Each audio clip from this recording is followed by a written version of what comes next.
Warning, this week's episode of Escape Pod contains mature language.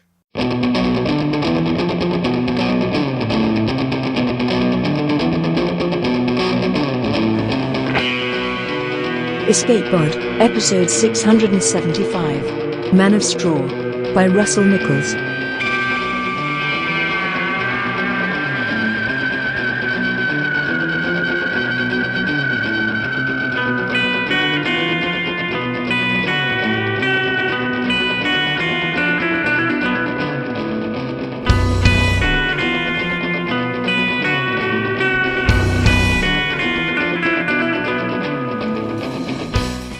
And welcome to Escape Pod. I'm Mer Lafferty, your co-editor. This week's story is Man of Straw by Russell Nichols. Russell is a speculative fiction writer and endangered journalist. Raised in Richmond, California, he sold all his stuff in 2011 and now lives out of a backpack with his wife, vagabonding around the world. Find his work in Faya, Apex Magazine, Fireside Fiction, Strange Horizons, Nightmare Magazine's POC Destroy Horror Special Issue, and others. Look for him at russellnichols.com. It's narrated for you by Dominic Rabrum. Dom is an artist living in Silver Spring, Maryland. He also runs a show online called Dom's Sketchcast, where he makes art while listening to music and interviewing creative people. Find out more at domrabrun.com. This story was originally published in Cicada Magazine. Now make sure you go to the bathroom before bed. It's story time.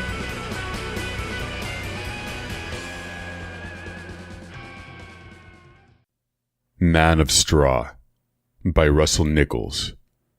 Read by Dominic Rabrum. I pissed my PJs when I saw that scarecrow. It was the middle of the night and everybody was knocked out. Marcus, my big brother who died the week before last, had his door cracked. I heard him snoring under the hum of the refrigerator. The carpet creaked under my feet as I stepped into the dark living room. I wanted to turn back, but I had to pee so bad, and Mama told me Jesus didn't shed blood for bedwetters. I never made it past the living room, 'cause that's where I saw it. That stuffed body in our front yard, grinning at me through the window, face colored black, eggshells for eyes, and straw sticking out of the top of his head. My scream came out the wrong hole, wet and warm, streaming down my flannel Captain America pants. I ran back to my room. "The hell you doing?" asked my brother, Nick, on the top bunk, my adopted brother. I was fumbling in pitch blackness, trying not to think about what I just saw, but I couldn't shake the image. That face, those eyes, the straw. No, was all I could get out. Nick reached down to cut on the light, catching me in my soaked boxers. "Damn, man, again? Marcus got you shook?" My throat felt like I was swallowing chalk. Right then, Mama came in, a nervous wreck in a raggedy robe.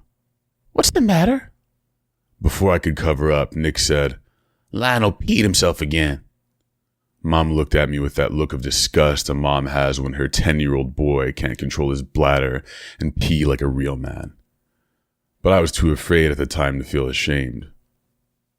When she realized I caught her look, she tried to cover it up by rubbing my shoulder, like that would help, and asked if I had a bad dream. Nick said, "I think he's scared Marcus might die again." Words still weren't coming up, so I pointed out toward the living room. Mama frowned at Nick. He shrugged. I kept stabbing the air like I was pushing an invisible button for an out-of-order elevator till they got the hint. In the living room, we faced the window, staring at the scarecrow, who stared back at us. "Who do you think did this, Mama?" Nick asked. "I don't know." Without thinking, I asked, You gonna call the police?" Mama gave me the side eye like I just sneezed in church. She looked back at the cracked door where the snoring was coming from, then whispered, "Do not tell Marcus about this." "How come?" Nick asked. Mama went into the garage for a second. She came back in, holding a coat and a hefty garbage bag, and said, "Commandment 6. Then went out the front door. Me and Nick remained silent as we watched Mama yank that scarecrow up out of the grass, rip it apart limb by limb, and stuff everything into the black bag. Nobody was supposed to know about my brother being home. It was all low-key. A top-secret operation Mama called a gift from God Almighty, wrapped by the government. The procedure hadn't always been private, though. Nick told me there were 12 other transfers before Marcus. Nick had Googled everything he could about the new reconstruction program, but personally, I didn't care about the background. I was just happy my big brother was back in the house and not dead anymore. The day before his return, Mama sat me and Nick down in her room and gave us 5 new commandments, which she said we better commit to memory or so help her God. Number 1, do not ask Marcus what it felt like to get shot by a cop. Number 2, do not tell a soul, including your friends, about Marcus's death. Number 3, do not stare at Marcus. He's not an alien or a ghost or a zombie, he's your brother. Number 4, do not startle Marcus. Number 5, do not ask Marcus about his new body. And now this just in. Number 6, do not tell Marcus about the scarecrow. Mama said the first few weeks would be weird, but we had to act like everything was all to the good. But that morning, watching her bag up that scarecrow under the golden light under the lamppost, I knew right then it was all to the bad. "You sleep?" I called up to Nick from the bottom bunk. He groaned. "What you want?" I got the sense that he didn't want to be bothered, so I said, "Nothing. We go to the zoo tomorrow. Go to sleep." But I couldn't sleep. That was the problem. How could anybody sleep at a time like this? I tried to picture sheep jumping over a white picket fence, but I was cold all over, feeling like that scarecrow was there in the darkness, right there over my bed, daring me to open my eyes. "Nick," I said, "you think Marcus will be hurt?" Nick laughed. "Nah, bruh, he a soldier." True. That was one thing Marcus had I wish I had. Fearlessness. I had everything else. Same brown color skin, same shape eyes, same crooked smile. Even though he didn't smile that much. People always said we looked just alike, except he had dreads and I had a big fro. He was also 5 years older and half a foot taller, but Mama said I'd pass him up one of these days. Unlike him, I was afraid of dying. I was terrified of the streets outside my window, where sirens rang out in the dark, and I just knew one of those police bullets had my name on it. I pulled the cover over my head, trying to hide from my fear, but the scarecrow kept popping up, flashing on the back of my eyelids. I couldn't breathe. Mama said whenever I had trouble breathing from a panic attack, I should just call on Jesus. That never worked, but maybe I was doing it wrong. I called on him for weeks after Mama and Dad's big fight, and Dad got arrested. Jesus never answered. I don't know, maybe he was busy, or asleep, or he didn't hear me. Or maybe Jesus blocks calls from black boys. Later that morning, Mama came into the living room, fully dressed with her keys jangling. I was on the floor, playing Call of Duty on Xbox. Nick was on the couch, eating stale cornflakes, using his phone to upload sheep videos to his Feed Me page. Mama frowned at Marcus's room, where the door was still cracked. "He's not up yet?" I shook my head. Where you going, Mama?" I gotta run to church to help with this shoe drive." Nick bolted up. "What? I thought we was hitting the zoo." "I know, baby, but I forgot about this. Where's my Bible?" She went into the kitchen, her heels clicking across the white tiles. Came back out, Bible in hand. Next weekend, I promise. Didn't bother me. I didn't want to go to the zoo, no way. Nick wanted to see the sheep. Ever since he did his report on Dolly, the sheep that got cloned, he's been obsessed with them. See you boys later on, okay? Be good, she said. Then Nick blurted out, Can Marcus take us today? Mama paused at the door, tapping her Bible like she does when she's conflicted about something. She looked back at Marcus's room, then raised her forefinger to us. You can ask him, she said. But if he say no, that mean no. You hear me? Don't go hassle him about it. And you better remember the commandments, or so help me God, especially the new one.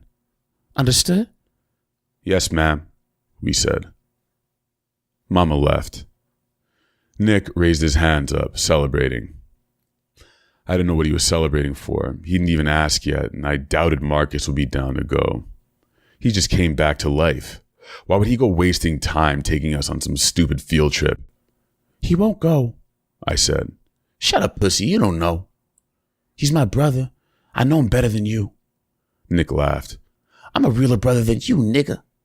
All you know how to do is piss yourself. Don't think I didn't hear you boo-hooing last night like a little... Right then, the door to Marcus's room opened. Who crying?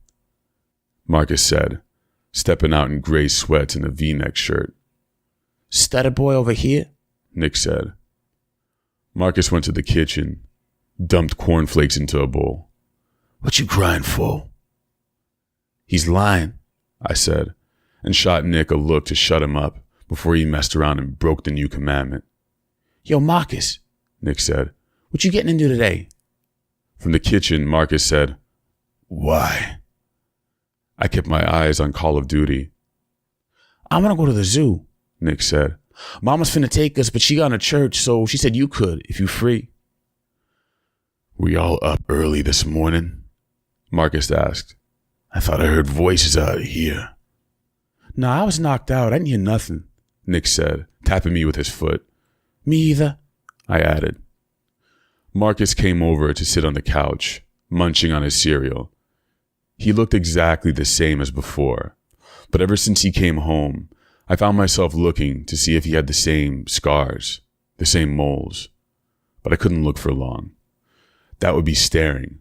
See Commandment 3. What's up at the zoo? He asked. I wondered how Nick would answer. He couldn't say the sheep. If he did, he'd have to explain Dolly, which would lead to cloning, which could lead to a question about new bodies. See Commandment 5. Nick had to be thinking what I was thinking because he said, It's the grand opening for the Cyberbird exhibit. I was so distracted by all this, I forgot I was in the middle of my campaign. On the TV, my character suddenly got blasted with enemy fire and I got scared, thinking Marcus was seeing this and having flashbacks, so I cut the TV off quick before I died. The room felt silent. Then, Hi. Marcus yawned, stretching his arms. I could use some fresh air in my life. Soon as we got to the Oakland Zoo, I knew it was a bad idea. We had taken an auto cab, the three of us, trying to get there early to beat the traffic, the heat, and the crowds, but we lost to all three. By noon, the zoo was a zoo, and with all that chaos, Marcus just seemed, overwhelmed. But he never let on, didn't say much of anything. He just stood there for the most part, watching mechanical blackbirds and bluebirds and Egyptian geese soar all over that big glass birdhouse with no way out. Yo, I didn't know they had sheep here still, Nick said later as we were passing the petting park, even though I knew he knew. I'm gonna go feed him real quick. He ran to the fenced-off area. Marcus walked the other way to a bench, away from people. I didn't know if he wanted space, but I followed him anyway, sat down. Looks like their days are numbered too, he said. I looked at Marcus. He was always talking in code, even before the transfer. The words went over my head most of the time. He must have saw I was lost because he pointed to a holographic display that said, New bionic sheep coming soon. I watched as Nick fed grass and straw to the real ones. Where will the real sheep go? Marcus shrugged. Extinct, most likely. He stared straight ahead with eyes that seemed empty. I looked away so he wouldn't catch me seeing him or trying to. I remember Nick talking about scientists in Italy who cloned something called an European mouflon, one of the smallest sheep in the world, an endangered species. I wanted to tell Marcus about that to cheer him up maybe, but didn't want Mama whooping my ass for talking out of turn. Mama had a thing for sheep, too. Jesus is the shepherd and we are his sheep, she told me once. I'm no sheep, I said. Child, it's a metaphor. Then she sent me to my room to memorize Luke chapter 15, verses 4 to 6. Suppose one of you has 100 sheep and loses one of them. Doesn't he leave the 99 in the open country and go after the lost sheep until he finds it? And when he finds it, he joyfully puts it on his shoulders and goes home. Then he calls his friends and neighbors together and says, Rejoice with me. I have found my lost sheep. I thought the scripture was stupid. If I had 100 sheep, why would I go after one who got lost? Wouldn't be my fault if his fluffy ass wandered off. And the other sheep wouldn't care either. They'd be happy they had more food for themselves. That was the day I realized the Bible was full of manure. Unlike my big brother Marcus, he always kept it real. And I wanted to keep it real too, so I made up my mind to tell him about the scarecrow. This morning? I started, but he cut me off with a question. You know what's scarier than death? Scarier than death? What could be scarier than death? I waited and waited, but he just stared off with those empty eyes, and we sat there, the two of us, listening to the bleating sheep. On the way home, a 2-car collision on the 580 forced the auto cab to take a detour back to Richmond. But through Oakland, the stop-and-go street traffic made the driverless taxi overheat, breaking down on MacArthur Boulevard. Marcus banged his fist against the dashboard. Y'all stay there, he told us, stepping out to check under the hood. 2 minutes later, a cop car rolled up. My heart, caged in my chest, started thrashing. I wasn't there when Marcus got shot by that cop, so I could only imagine, and that was terrifying. Shall we get out? Nick asked. My body stopped functioning. Couldn't see anything either because the hood was up, blocking my view. He said, stay here. I heard the cop. Step away from the vehicle, sir. And I heard Marcus. Hold on, man, hold on. I paid for this cab. Then the cop again. Step away from the vehicle, sir. Through the passenger window, I saw Marcus step back, hands lifted up, like how Mama does during praise and worship. Still couldn't see the cop, though. Marcus said, Look, all I'm trying to do is get home.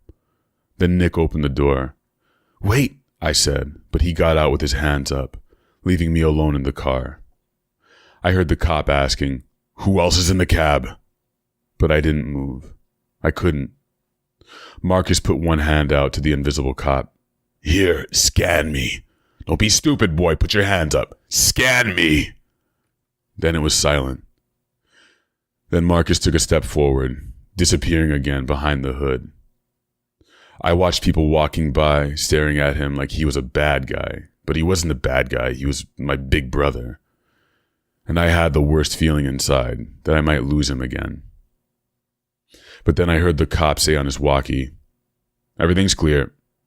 He called another auto cab for us and drove off without another word. What happened? I asked once we were back on the road. He saw who I was, Marcus said, gazing out the front window. They gotta scan me if I say so. It's part of the program. So you get a pass? Nick asked. Marcus didn't answer. I looked at Nick. I could tell he was thinking like I was thinking, that we better let it go for the sake of the commandments. Yo, keep this between us, aight? Marcus said. Bet, Nick said. All right, I added. But as I watched the buildings go by, I kept thinking about what had happened and hated myself for being too scared to get out and go help my big brother. I wasn't supposed to be here. In the world, I mean. Doctor said Mama couldn't have another child after Marcus, but she and Dad wanted a second, so they adopted Nick. Then 3 years later, out of the blue, I happened. The undeniable Lionel, she called me. Used to tell me my origin story at night to calm me down after bad dreams. How I almost got choked out in her belly because the umbilical cord was wrapped twice around my neck and I couldn't breathe. I don't know how it happened, she said, but you made it out. You were scared? I asked. Was I scared, child? I never been more scared in my life, tell the truth. But I called on Jesus, and just like the Lord delivered me, the doctor delivered you. A gift from God Almighty. On my birthdays, family would come over to celebrate, bringing me gifts like a refurbished Xbox and my Captain America PJs. 2 years ago, Mama stopped throwing miracle parties, though, I guess, because she didn't want Nick feeling left out. Now I was feeling left out. On Sunday after church, the whole family came out the woodwork to celebrate Marcus coming back home. My big brother got a smartwatch and one of those LED shirts that flashed, "Now you see me, then now you don't." Me and Nick were sitting out front. I had my eyes on that spot in the grass where the scarecrow was. He was uploading sheep pictures to his Feed Me page. Hey, peep this one. Nick showed me the pic he got of Marcus by the petting park, mugging for the camera. Marcus told me smiling is a sign of weakness. But him looking so serious didn't look right with all those sheep behind him. I got your caption, I said. What you got? Christ-like. I was only joking, but he laughed and was like, all right, bet. But I didn't know Nick really posted it till that night. After the house was all cleared out and Marcus had gone to bed, Mama scolded us something crucial. What's commandment 2? She whispered in the living room. Do not tell a soul about Marcus's death, we said. Do you know what a soul means? She asked. That means not people online. I raised my hand and said, Mama, we didn't think. I know that's right, she said. And all that non-thinking is going to get us in trouble. I shook my head. I wanted to tell her she was being paranoid for nothing, straight up. Who would link Jesus' resurrection with Marcus being a clone? Nobody. I wanted to say that, but instead, without thinking, I said, You told people.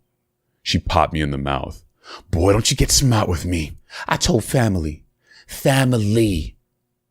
It got real quiet. I was done talking. The post was already deleted anyway, so I didn't get why Mama was bugging out. I just wanted to go to sleep. And she was about to dismiss us, but Nick, for whatever reason, decided to open his stupid mouth. The caption was Lionel's idea, Mama, he said under his breath. Mama glared at me, and what I saw in her eyes was worse than anger or disgust or extreme disappointment. It was a look of regret a mother has when she wishes her baby had never been born. I wasn't the miracle child anymore. The next week was hell. Mama barely spoke to me. She was so focused on helping Marcus get his life together. But my brother was struggling. He didn't want to go back to school, but couldn't find a job to save his life. He applied to do yard work in Richmond and El Cerrito and stock inventory at Lowe's. He even called the zoo to see if they had any openings, but he got shot down, time and again. Because word got out about him, who he was. Was it my fault? Mama seemed to think so the way she was acting. All distant. He started changing too. Not speaking, barely eating, and, according to Mama, hanging out with folks he had no business hanging out with. I couldn't talk to Nick about this.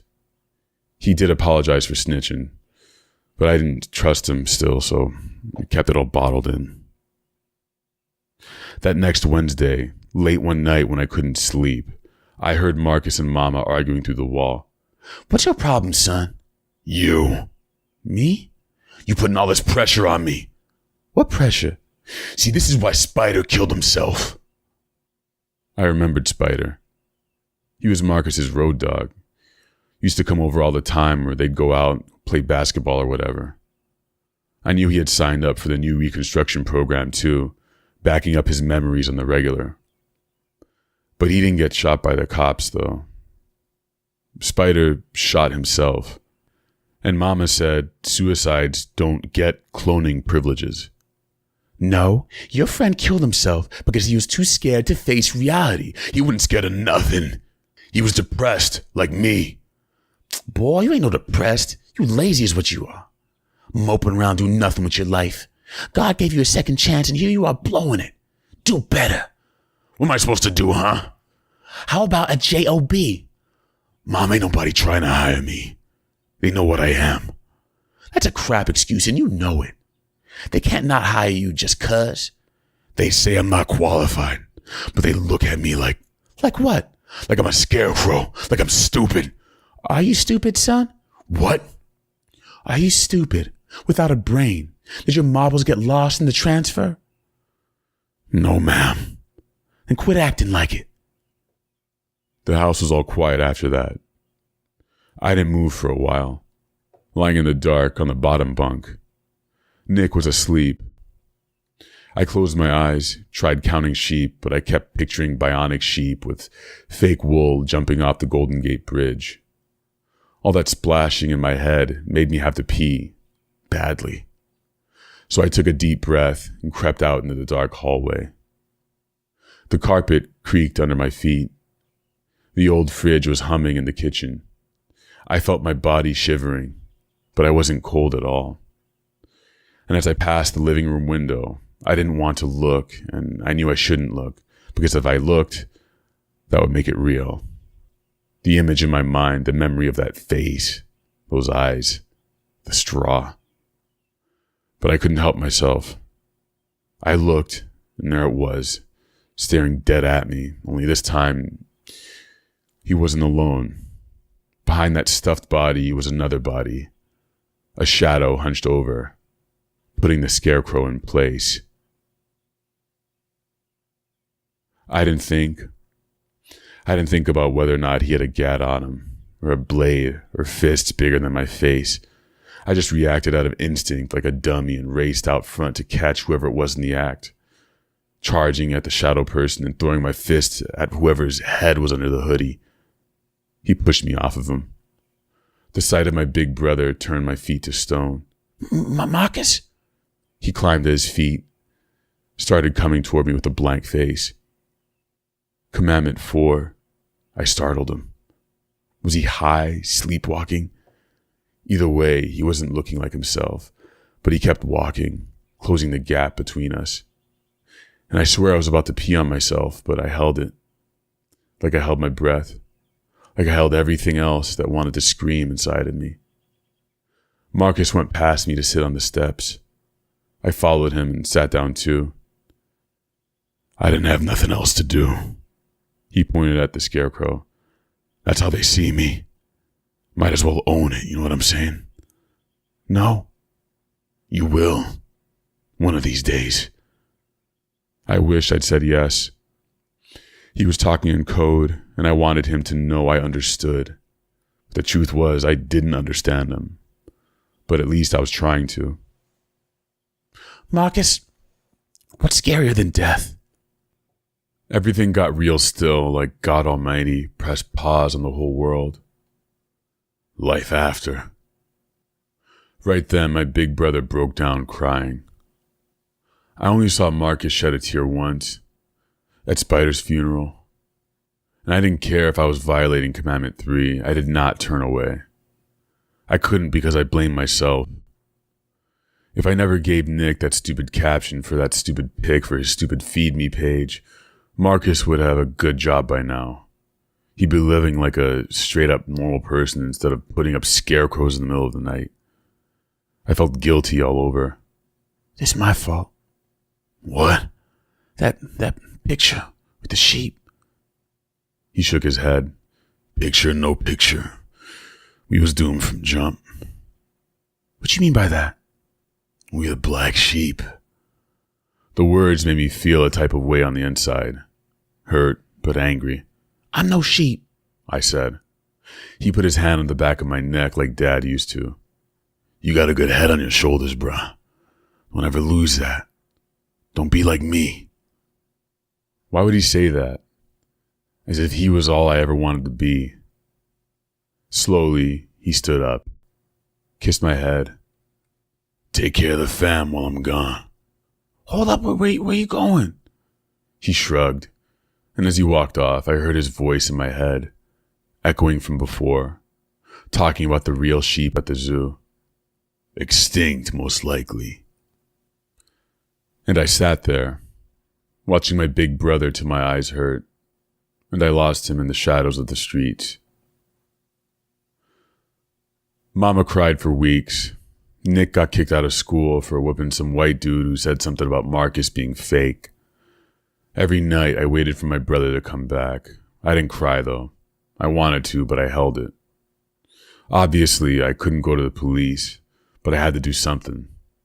One night when I couldn't sleep, I asked myself, what would Jesus do? And I got my answer.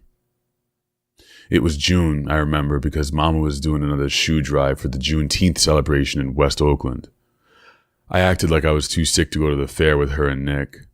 Mama said a prayer for God to heal me. Soon as they left, I crawled out of bed, peeked in Marcus's room. Everything was all in order, like he was coming back any day. I believed he was, but I decided to make flyers to help, speed things up. I didn't tell Nick because he would have told Mama. And I wanted to surprise Mama, show her I was still a miracle child. In the living room, I used Marcus's old laptop with the cracked screen. First, I needed a picture. I thought about using the one of Marcus from Nick's Feed Me page, but that got us in enough trouble.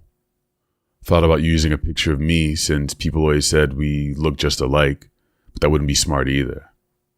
Then I remembered what Marcus had said to me that night. That's how they see me. Might as well own it, you know what I'm saying? On the page, I centered a picture of a black scarecrow, a code I figured he'd understand. But just in case he didn't, I typed, "Please come home, brother." I printed out 100 copies to post all over the neighborhood. I took a deep breath before going outside, trying not to think about what might happen to me on those streets.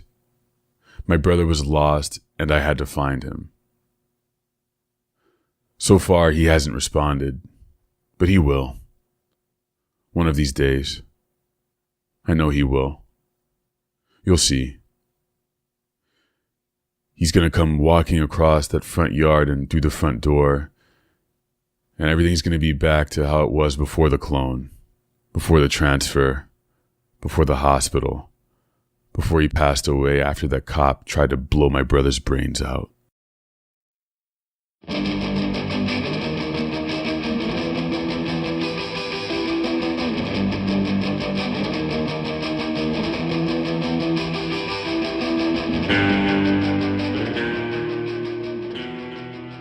And that was our story. There are many stories where technology saves the day and makes everything better. They tell us that our problems are illness, violence, and death, and here is a magical or scientific cure for those things. But we all know life is never that clean. In this story, death isn't the cause of the problem. It's the effect of much larger problems that aren't easy to fix. Whether you've got cloning, teleportation, magical medicinal buttons to push. Although the story underscores the fact that societal and racial problems are more complicated than we would like to think they are, I do find a small glimmer of hope at the end. Faith is a powerful thread through this story, and it's been a part of African American history since the beginning. You may think that Lionel's childlike and beautiful faith, trust, and love won't do any more good for his brother than cloning did. But historically, people have had faith in much larger, more seemingly impossible things, like the end of slavery or the civil rights era. So as long as Lionel has faith, I can see hope in this story. Escape Pod and our sister podcasts, Podcastle, Pseudopod, and Cast of Wonders, are all productions of Escape Artists Incorporated. We're all distributed under a Creative Commons Attribution Non-Commercial No Derivatives license. That means you can share it, but don't change it and don't charge for it. All other rights are reserved by our authors. We're a pro-paying market, which means we need your donations to keep the lights on. If you'd like to support us, all the podcasts will be supported with your one donation at escapepod.org or patreon.com/EA podcasts. Our music is by permission of Daikaiju. You can hear more from them at daikaiju.org.